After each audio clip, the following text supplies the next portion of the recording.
Hey guys, it's Max. I thought I'd make a video about my own personal history with Paruresis.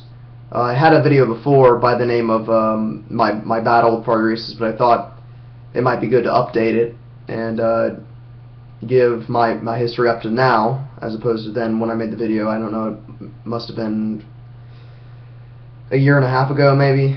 But basically I just want to give just kind of a brief account of my personal struggles and my history with shy bladder, also known as Paruresis, and how it's affected me and the triumphs and the valleys that I've gone through my history with it. My Paruresis or my shy bladder started when I've never actually been able to exactly remember what exact age I was. I know I was in middle school. I think I was in 6th or 7th grade, so I would have been 11 or 12 at the time. And I can remember somewhat vaguely the incident that at least what I think is the incident in which I acquired the anxiety of using public restrooms, or at least in the presence of others. And when we were kids, you know, we would all, when the class would all go to the restroom together, generally in a line, and so there'd be 4 or 5, you know, guys to one restroom, and I just can remember when some of the guys just, you know, fooling around in good fun would mess around with some of the other fellows at the urinals. It never actually personally happened to me. You know, it wasn't actually something that happened to me, but I would see it, and so I was a bit, I guess you could say, leery of going to a urinal with other guys there, you know, with the possibility of getting razzed a little bit, which it wasn't a big deal, wasn't anything harmful or nasty or, you know, intentionally malicious. But, you know, nonetheless, I took the precaution to go into a stall.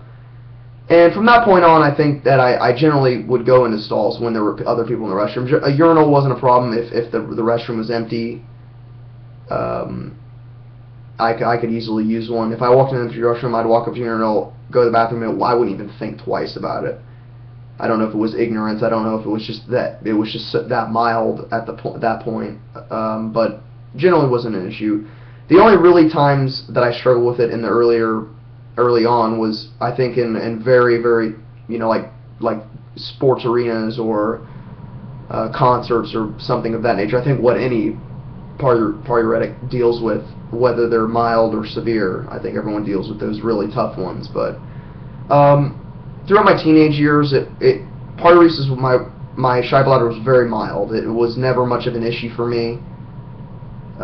You know, it would, you know, I could generally go, if the bathroom was, maybe if there was 1 or 2 people in the restroom, I could go, depending on the restroom, if it was the design, the layout, if there was music, how the lighting was. There were all really different factors, and I mean, I think that anyone who has Paruresis understands that it's very difficult to isolate the particular factors of how your Paruresis. I mean, there's so many that plays into it. It's not just the bathroom, but how you feel at the time. If I was really stressed out, it might be a little bit worse. It might be a little bit more difficult. Obviously, urgency had a factor. If I needed to go a lot, it might be a little easier than if my urgency level was a bit lower. But it generally it was there, and it was present, and I recognized it. I acknowledged it, and even to an extent understood that it probably was something that other people dealt with, just not the numbers I now know that people suffer from it. You know, it was persistent, but not in such a overt way. I mean, it was very mild, and when it popped up here and there, but it never really affected my life at all.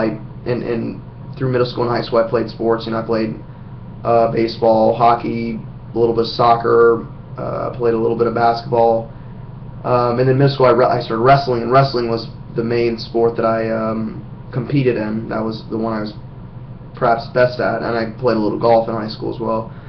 But I did all those, and it never was really an issue. At least that I can, no glaring memories of it. I'm sure there were times here and there that I would maybe have to come back to the restroom or something, but nothing major that kept me from wanting to do it or kept my life from happening. And I had friends and had a fairly active social life. I wasn't the most popular kid in the world or anything. I was just just an average kid. And same was in high school. In high school, I actually became a little bit more social. I've always had a bit of a loner streak, even still do, but I've become more social, or at least going to parties and things like that, and knowing a greater group of people and things like that. And I think it wasn't until when I got to my junior year, my upperclassman, when I was an upperclassman in high school, that's when I started to party more, do more drugs, having sex, drinking, things like that. I started becoming more, I guess you could say, fast and loose, or promiscuous, or whatever term that you want to associate with it. Hedonistic, perhaps maybe not that far, but and so it was. And again, the problem wasn't there. I think that in that time of my high school life, it was the least present it's ever been. I mean, I would go to concerts, and I never used the restrooms, but I guess I didn't think about it as much, so it didn't bother me. I would just go to the restroom before we walked in. A lot of venues we went to, we would park down the street and at a grocery store, and so I was able to use the one at the grocery store, even though they were pretty nasty. Even as well as the concert venues. I don't know if you guys ever been to some of the concert venues. You've seen how unnervingly disgusting the restrooms can be, but neither here nor there.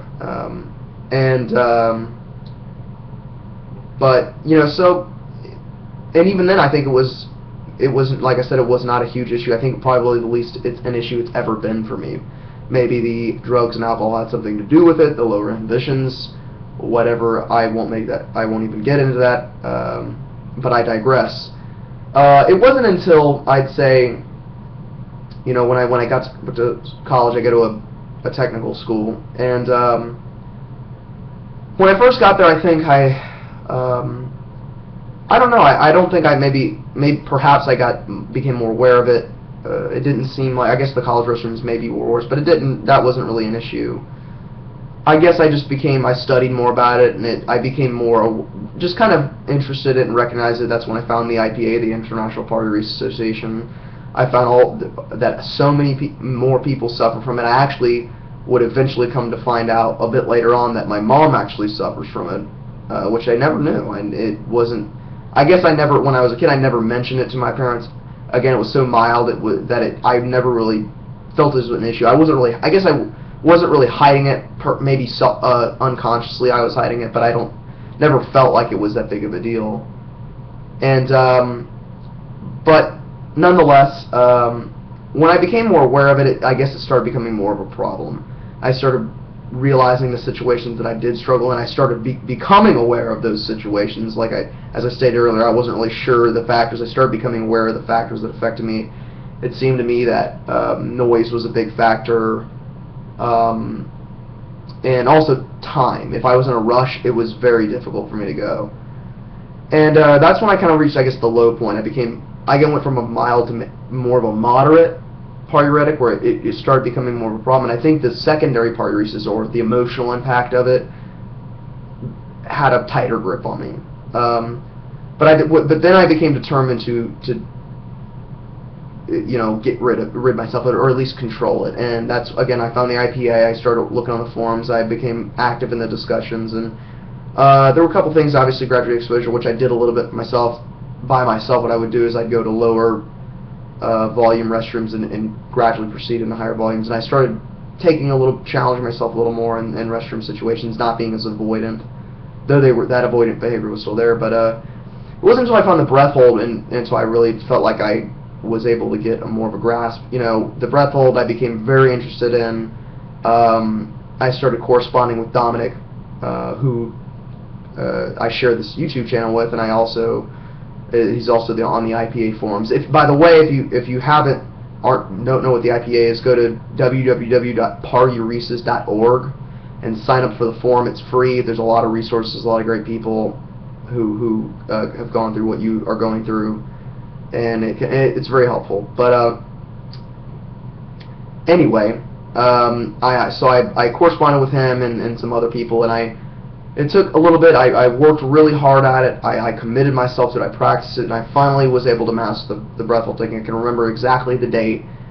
It was October 6th, 2010, at a Primus concert that I attended with my friends, and I was able to go in a very crowded restroom, use the breath hold successfully, then had a great time. It was no doubt a very important date in my life. But once I was able to master it, I became more interested in the technique, and I experimented with it more, and began active in helping other people learn it, and it's been a topic that I've studied quite a bit. I plan on studying it a bit more. I've actually been looking into making a biofeedback scanner, I guess you could say. I've seen some schematics on the internet about making one and actually connecting it and then seeing how it affects my the electrical impulses of my brain and such. So I plan on going to it a bit more deeper and exploring it, because I think it's a very useful technique. In my opinion, of all that's out there for paruuretics, I think it's the best thing that you can have. Because it's your get out of jail free card, as is so often pointed out in the paruretic community, and it can help your graduate exposure therapy. So you can use graduate exposure therapy. You can actually go out and actually challenge yourself, I think, even a little bit more with breath hold, because if you go to a challenge situation you can't get out of, you have the breath hold to fall back on. It's not an issue for me anymore, really. You know, I still work at it. I still have some work to do on my paruresis and getting it under control, but no doubt the breath hold technique has been very important for me. But anyway, as I said, I plan to do a little bit more, delve a little bit more into it. And I actually am hoping to write a short book on the breath hold, just a how-to guide, I guess you will, what I did and what I think would be an effective way of trying to learn it. Because I really feel like if more paruuretics would learn it, they would understand how invaluable it can be. And I'd like also to give a thanks to both Dominic, who was helpful to me, and also Dr. Monroe Weil, who is the innovator of the breath hold technique, who I've corresponded with and I've talked to about actually writing the book, and he's been very, very helpful for me in that. But so now, you know, I live a pretty normal life. I'm going to school, and I work a job, and it's not an issue for me anymore. I don't have to think about, you know, getting a career that corresponds to my paruresis, and I don't have to worry about going places. I can go somewhere and not have to worry about it because of the breath hold and because of being able to deal with the secondary paruresis like that. But so now, you know, I feel like I'm not cured, but I'm certainly recovered, about as close as you can be. You know, so that's my story. Please feel free to leave comments and tell me your story. How are you doing? You know, are you a mild paruretic? Are you a severe paruretic? You know, what have you tried to get over it? What are the techniques that you use? I'm very interested in hearing about how people deal with it and their coping mechanisms. But yes, please leave feedback. Feel free to leave comments, and thanks a lot for watching.